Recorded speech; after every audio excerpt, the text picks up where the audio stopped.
Hello children, welcome to Social Science. Today we are going to learn History Lesson 3, The Age of Second Urbanization. In an earlier chapter, we discussed the migration of Aryans into the Gangetic Valley. By the 6th century BCE, the Aryan population had expanded to the Gangetic Plain. With the expansion of population in the Gangetic area, large tracts of land were made ready for agriculture and settlements were formed. The extensive use of iron in agriculture and weaponry led to surplus agriculture production and the formation of large territorial states. These new settlements had well developed trading centers and towns. They came to be known as Janapadas.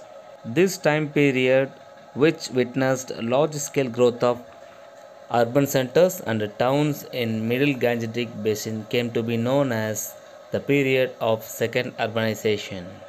The first urbanization was that of the Indus Valley civilization. The Rajas of the Janapadas fought among themselves for control over land. Whoever controlled the maximum territory was considered the most powerful. The more powerful states that defeated several small states came to be known as the Mahajanapadas. 16 Mahajanapadas gained prominence by the 6th century BCE. They are Magadha, Anga, Vaji, Vatsa, Malla, Kasi, Kosala, Chetya, Panchala, Asaka, Avanti, Surasena, Kuru, Matsya, Kandara and Cambodia. Next, life in Mahajanapadas. The economic, political and social life of people in Mahajanapadas was very different from that of Vedic period. Let's examine how. Leadership. There were two types of structure of governance, monarchy and republic. Most Mahajanapadas were monarchical in structure with the king as the supreme leader. Let's see the features of monarchy and republic. In monarchy, the king was the most powerful and supreme authority. The king was advised by the priest and the village head. Most of the monarchies were concentrated in the Gangetic Plain. An example of a monarchy was Magadha. In republic, king was not the absolute ruler. Republics consisted of different clans and the king was assisted by the council selected from these clans. Most of the republics were concentrated mostly in the foothills of Himalayas. Economy.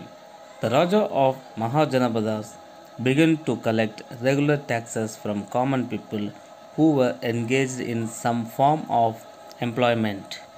The taxes were used to expand and safeguard territory, build forts, and employ a standing army. Trade. The use of iron implements meant tremendous advancement in agriculture production, leading to improvement in the trade of surplus produce. Several trade routes across land and on water meant that both internal and external trade flourished. Growth of towns and cities. Goods were produced for foreign trade, and the town not only became just a trade center but also industries as well. Specialized craft town centered on activities such as pottery, weaving, and carpentry came to exist. Introduction of coin. The earlier barter system was not efficient enough and punch marked copper and silver coins came to use for the first time in India. Social structure. The growth of trade and industry formed rich trading and industrial communities in town. Traders and artisans formed different guilds. Later, this led to the formation of several subcastes as the caste system grew more rigid over time. Religion. Two important religions, Buddhism and Jainism, arose at this time. Okay, children, let us see what was happening in the south. During the period of second urbanization, most of the parts covering northern India were united under the kingdom of Magadha. In the south, there was the state of Asaka or Ashmaka. It was one of the 16 Janabdas. It was located around the river Godavari.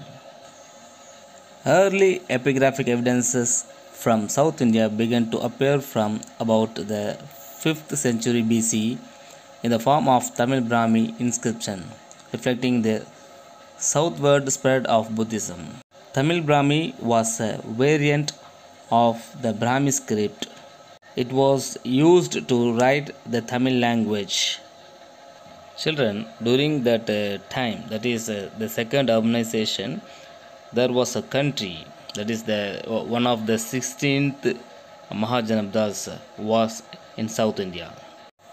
This South Indian people, they used Tamil Brahmi language as their script. By the 3rd century BC, the Mauryas conquered the northern part. By the 3rd century BC, the Mauryas conquered the northern part, that is present day is Telangana, Andhra and Karnataka. While the southern part, the current Tamil Nadu and Kerala, was ruled by 3 Tamil dynasties, the Cheras, the Cholas and the Pandyas. This period is referred as the Sangam period. Children, the deep South India, that is Tamil Nadu and Kerala, was ruled by Chera, Chola, Pandya, that is the 3 Tamil kings in Sangam age. Children, in this lesson we learnt what is second urbanization, life in the Mahajanabdas, that is leadership. There are two type of leadership. One is monarchy and another is republic. The economy, trade, growth of town and cities, introduction of coin, social structure and religion. So there were 2 religions, only Buddhism and Jainism. There were 2 religions. Thank you children. See you in next class.